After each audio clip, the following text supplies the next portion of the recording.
So మీరు ఈరోజు claps కొట్టినప్పుడు ఎస్ నో అన్నప్పుడు ఎంత ఎఫెక్ట్ పడతారు, ఎంత ఇన్వెస్ట్ అనమాట ఇది. అర్థమవుతుందా?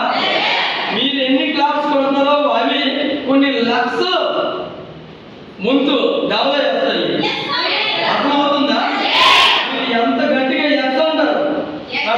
నా గొంతు పట్టుందా లేదా? ఎందుకు పట్టేస్తుంది? సేఫ్ షాప్ వచ్చిన ఎవరితో దెబ్బలాడడానికి ముందు పట్టేస్తుంది. ఎందుకంటే నేను మాట్లాడతాను, ఎస్ నో గట్టిగా అంటాను. ఎస్ నో మీరు కూడా ఎంత ఎక్కువ ఇంట్రెస్ట్ మీద కాన్ఫిడెంట్ గా నమ్మకంతో అంటారో అంత వేగం మీ బిజినెస్ స్పీడ్ అవుతుంది. ఓకేనా? మేడం గారి పరిచయం కూడా తెలుసుకున్నాం. లెఫ్ట్ వర్గం సాడి పురుషులత మేడం గారు సంబంధం.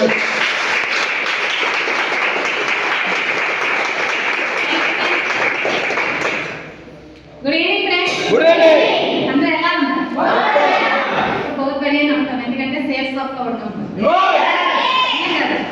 సో నాకైతే ఈ రోజు అనిపించడం లేదు నీ వాయిస్ తోనా. ఒకసారి మరొకసారి గట్టిగా good evening friends.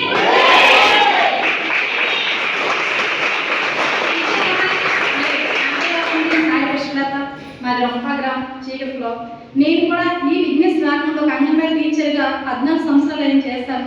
But life style అనేది ఎటువంటి మారలేదు. తిన్నామా ఉన్నామా జాబ్ అనేది ఇక్కడ ఎవరైతే జాబ్ అనేస్తున్నారో ఏం ఫీల్ అవ్వద్దు. నా గురించి నేను చెప్పుకుంటున్నాను. ఓకేనా? నేను కూడా తిన్నామా ఉన్నామా అయిపోయింది, అదే జీవితం. 14 సంవత్సరాలు. ఓకేనా? నేను జాయిన్ అయినప్పుడు 2000 శాలరీ ఇచ్చారు. ఓకేనా? ఆ 2000 ఇప్పుడు 14 సంవత్సరాలు వచ్చేటప్పటికి 10,000 చేశారు. ఓకేనా?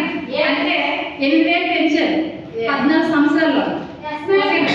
కానీ అదృష్టం ఈ బిజినెస్ అందరికీ దొరుకుతుంది. ఎవరైతే అదృష్టవంతుడికి వాళ్ళకే దొరుకుతుంది.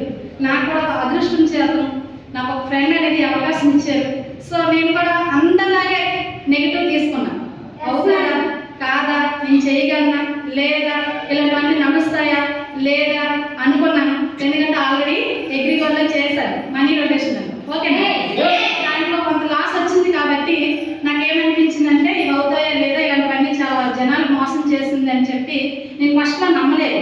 బట్ ఎప్పుడైతే చూద్దాం అని చెప్పి ఒకసారి ట్రైనింగ్ సెమినార్ ఇవన్నీ కూడా ఎప్పుడైతే ఫాలో అయ్యానో, అదేవిధంగా సీనియర్ని ఫాలో అయ్యానో, అప్పుడు అనిపించింది నేను ఏదైతే 14 సంవత్సరాలు అంగన్వాడీ జాబ్ చేస్తానో అది కాదు లైఫ్, ఇది కదా అసలు లైఫ్ అనిపించింది.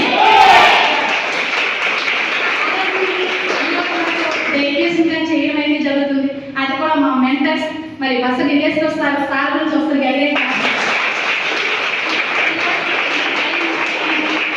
ధైర్యంగా నేను ముందున్నానంటే అది సార్ చెప్పిన విషయం మేడం. మరోసారి సార్ జెంట్స్ కన్నా లేడీస్ ఎక్కువ నాకు అనిపిస్తున్నారు. ఎందుకంటే మేడం గారు చెప్పినట్టుగా రాబోయే రోజుల్లో 70% లేడీస్. అవునా కదా? చేసేస్తున్నారు.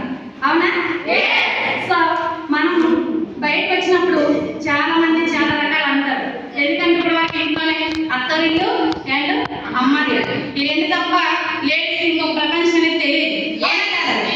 సో వంట నుండి అంకితమని అందరూ కూడా మనకు ఒక ముద్ర వేస్తారు. వేస్తారా లేదా? ఇప్పట్లో కాదు. కానీ ఈరోజు మనందరికీ అదృష్టం ఏంటంటే మనకి చిన్న మొక్క ఉంటుంది. ఓకేనా? మొక్క తెలుసు కదా, అది అందరినీ తినడానికి చూస్తారు.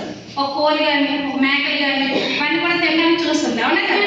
మరి కొంచెం పెద్దదైంది అనుకోండి, ఆవును కూడా తినడానికి చూస్తారు. అవునా కదా? అదే పెద్దదై పెద్ద వృక్షంగా మారింది అనుకోండి, ఇవన్నీ కూడా దాని దగ్గరికి వెళ్ళి తలదాచుకుంటాయి. అవునా? కూడా మనం మొదలు పెట్టామంటే మన ఇంట్లో కూడా నో అంటాం. భర్తనే కావచ్చు, సో జెంట్స్ చేస్తుంటే భార్యనే కావచ్చు. ఓకేనా?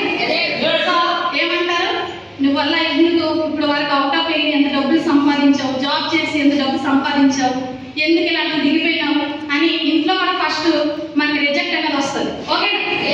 సో మన ఫ్రెండ్స్ నుండి కూడా మనకి రిజెక్ట్ అనేది వస్తుంది. మన రిలేటివ్ అందరూ కూడా నో నో అనే చెప్తారు. కానీ మనం కూడా ఎప్పుడైతే ఈ సేఫ్ షాప్ లో డైరీలో ఎప్పుడైతే చూపిస్తామో అలా కూడా మన దగ్గరికి వచ్చి బతకాల్సింది.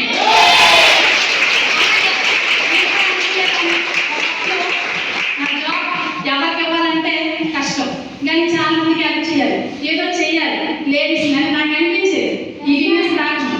కానీ నాకు నా జాబ్ ఉంది, ఇంకొక మనిషి దొరుకుతుంది. కానీ నేను అందరికి ఇవ్వగలనా? కానీ ఈరోజు 1500 పిల్లలకి వెనక ఇప్పిస్తున్నామా లేదా?